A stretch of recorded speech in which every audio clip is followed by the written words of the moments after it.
Assalamualaikum warahmatullahi wabarakatuh.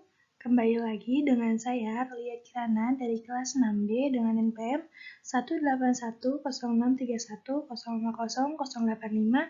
akan menampilkan jawaban dari soal inovasi pendidikan matematika. Soal pertama. Uraikan komponen inovasi kurikulum berbasis keterpaduan. Ada 3 komponen inovasi kurikulum berbasis keterpaduan. Di antaranya adalah yang pertama, masukan. Kurikulum dititik beratkan pada mata pelajaran logis dan sistematis agar siswa menguasai struktur pengetahuan tertentu. Yang kedua, proses. Kurikulum dititik beratkan pada pembentukan konsep berpikir dan cara belajar yang diarahkan kepada pengembangan peta kognitif. Yang ketiga ada produk. Kurikulum dititik beratkan pada pembentukan tingkah laku spesifik. Soal nomor 2. Jelaskan prinsip-prinsip yang menjadi dasar pengembangan inovasi kurikulum berbasis keterpaduan. Terdapat 4 prinsip kurikulum berbasis keterpaduan. Yang pertama ada tema aktual, yang kedua sesuai tujuan kurikulum, yang ketiga materi saling terkait, yang keempat mempertimbangkan karakteristik peserta didik. Soal nomor 3. Bagaimanakah karakteristik kurikulum berbasis keterpaduan? Terdapat 5 karakteristik kurikulum berbasis keterpaduan. Yang pertama, berpusat pada peserta didik. Yang kedua, memberikan pengalaman langsung. Yang ketiga, konsep dari berbagai bidang studi. Yang keempat, bersifat luas, aktif, holistik, bermakna dan otentik. Dan yang terakhir, yang kelima, berkembang sesuai dengan minat dan kebutuhan anak. Soal nomor 4. Jelaskan KTSP sebagai bentuk inovasi dalam kurikulum. KTSP adalah suatu ide tentang pengembangan kurikulum yang diletakkan pada posisi yang paling dekat dengan pembelajaran, yakni sekolah dan satuan pendidikan. KTSP merupakan salah satu wujud reformasi pendidikan yang memberikan otonomi kepada sekolah dan satuan pendidikan untuk mengembangkan kurikulum sesuai dengan potensi, tuntunan, dan kebutuhan masing-masing. Soal nomor 5. Apa yang dimaksud dengan KTSP? KTSP merupakan bentuk implementasi dari Undang-Undang Nomor 20 Tahun 2003 tentang Sistem Pendidikan Nasional yang dijabarkan ke dalam sejumlah peraturan lain. Antara lain, Peraturan Pemerintah Nomor 19 Tahun 2005 tentang Standar Nasional Pendidikan. Peraturan pemerintah ini memberikan arahan tentang perlunya disusun dan dilaksanakan 8 standar nasional pendidikan, yaitu yang pertama, standar isi, yang kedua, standar proses, yang ketiga, standar kompetensi lulusan, yang keempat, standar pendidik dan tenaga kependidikan, yang kelima, standar sarana dan prasarana, yang keenam, standar pengelolaan, standar pembiayaan, dan yang terakhir, yang ketujuh, standar penilaian pendidikan. Soal nomor 6. Bagaimana landasan dan prinsip-prinsip KTSP? Landasan KTSP terbagi menjadi 5, yaitu ada yang pertama, Undang-Undang Nomor 20 Tahun 2003 tentang Sistem Pendidikan Nasional. Yang kedua ada Peraturan Pemerintah Nomor 19 Tahun 2005 tentang Standar Nasional Pendidikan. Yang ketiga ada Permendiknas Nomor 22 Tahun 2006 tentang Standar Isi. Yang keempat ada Permendiknas Nomor 23 Tahun 2006 tentang Standar Kompetensi Lulusan. Dan yang terakhir ada Permendiknas Nomor 24 Tahun 2006 tentang pelaksanaan Permendiknas Nomor 22 dan 23 Tahun 2006. Terdapat 7 prinsip KTSP. Yang pertama ada berpusat pada potensi, perkembangan, kebutuhan, dan kepentingan peserta didik dan lingkungannya. Yang kedua ada beragam dan terpadu. Yang ketiga, tanggap terhadap ilmu pengetahuan, teknologi, dan seni. Yang keempat, relevan dengan kebutuhan kehidupan. Yang kelima, menyeluruh dan berkesinambungan. Yang keenam, belajar sepanjang hayat. Dan yang terakhir, seimbang antara kepentingan nasional dan kepentingan daerah. Soal nomor 7. Apa saja komponen-komponen dari KTSP? Komponen KTSP diantaranya ada visi dan misi satuan pendidikan, tujuan kurikulum tingkat satuan pendidikan, menyusun kalender pendidikan, struktur muatan KTSP, silabus, dan rencana pelaksanaan pembelajaran atau RPP. Soal nomor 8. Bagaimana pengembangan KTSP? Penyusunan dan pengembangan KTSP merupakan bagian dari kegiatan perencanaan sekolah atau madrasah.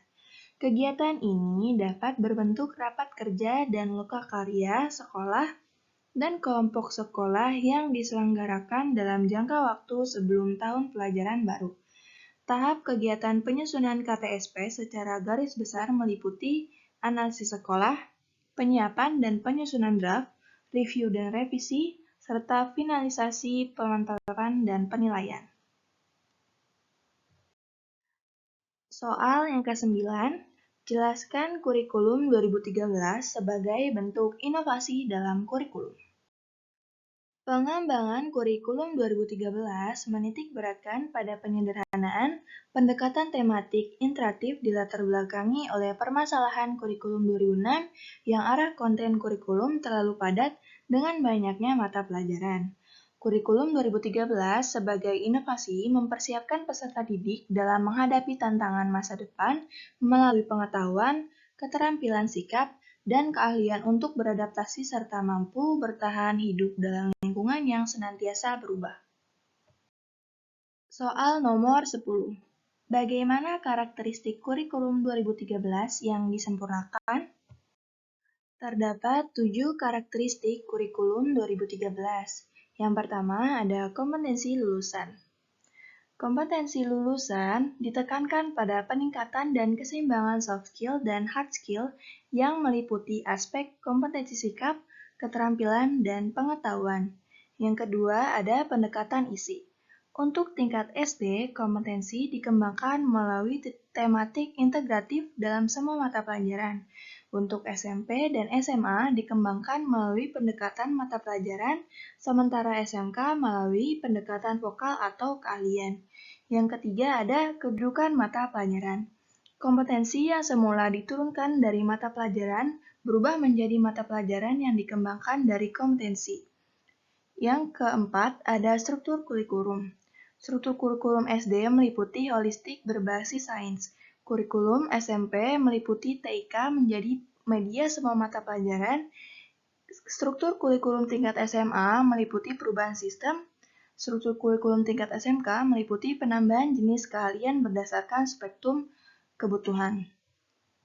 Yang kelima ada penilaian hasil belajar. Penilaian hasil belajar adalah proses pengumpulan dan pengolahan informasi untuk mengukur pencapaian hasil belajar peserta didik. Dan yang keenam, ada proses pembelajaran. Dalam proses pembelajaran untuk semua jenjang, standar proses yang semula hanya terfokus pada eksplorasi, elaborasi, dan konfirmasi, kemudian dilengkapi dengan mengamati, menayam, mengolah, menyajikan, menyimpulkan, dan mencipta. Yang ketujuh ada ekstrakurikuler. Ekstrakurikuler adalah suatu kegiatan yang berada di luar program tertulis di dalam kurikulum. Ekstrakurikuler pada kurikulum 2013 dapat dikelompokkan sebagai berikut. Untuk SD meliputi pramuka, UKS, PMR, dan bahasa Inggris. Untuk SMP, SMA, dan SMK meliputi pramuka, OSIS, UKS, PMR, dan lain-lain. Soal nomor 11. Bagaimana landasan dan prinsip-prinsip kurikulum 2013 yang disempurnakan? Terdapat 3 landasan kurikulum 2013. Yang pertama ada filosofis. Filosofis terbagi menjadi 2. Yang pertama, filosofis Pancasila dan filosofis pendidikan. Yang kedua ada yuridis. Landasan yuridis terbagi menjadi 3. Yang pertama ada RPJMM tahun 2010 sampai 2014, sektor pendidikan tentang perubahan metodologi pembelajaran dan penataan kurikulum. Yang kedua ada Peraturan Pemerintah Nomor 19 tahun 2005 tentang Standar Nasional Pendidikan. Yang ketiga ada Inpres Nomor 1 tahun 2010 tentang percepatan pelaksanaan prioritas pembangunan nasional, penyempurnaan kurikulum, dan metode pembelajaran aktif nilai-nilai budaya bangsa untuk membentuk daya saing dan karakter bangsa. Yang terakhir ada konseptual. Konseptual terbagi menjadi 5. Yang pertama ada relevansi pendidikan. Yang kedua, kurikulum berbasis kompetensi dan karakter. Yang ketiga, pembelajaran kontekstual. Yang keempat, pembelajaran aktif. Yang kelima, penilaian yang valid, utuh, dan menyeluruh. Prinsip-prinsip kurikulum 2013. Yang pertama ada siswa diberitahu menjadi siswa mencari tahu. Yang kedua, guru satu-satunya sumber belajar menjadi belajar berbasis aneka sumber belajar. Yang ketiga, pendekatan tekstual menjadi pendekatan saintifik. Yang keempat, pembelajaran berbasis konten menjadi pembelajaran berbasis kompetensi. Yang kelima, pembelajaran parsial menjadi pembelajaran terpadu. Yang keenam, jawaban tunggal menjadi multidimensi.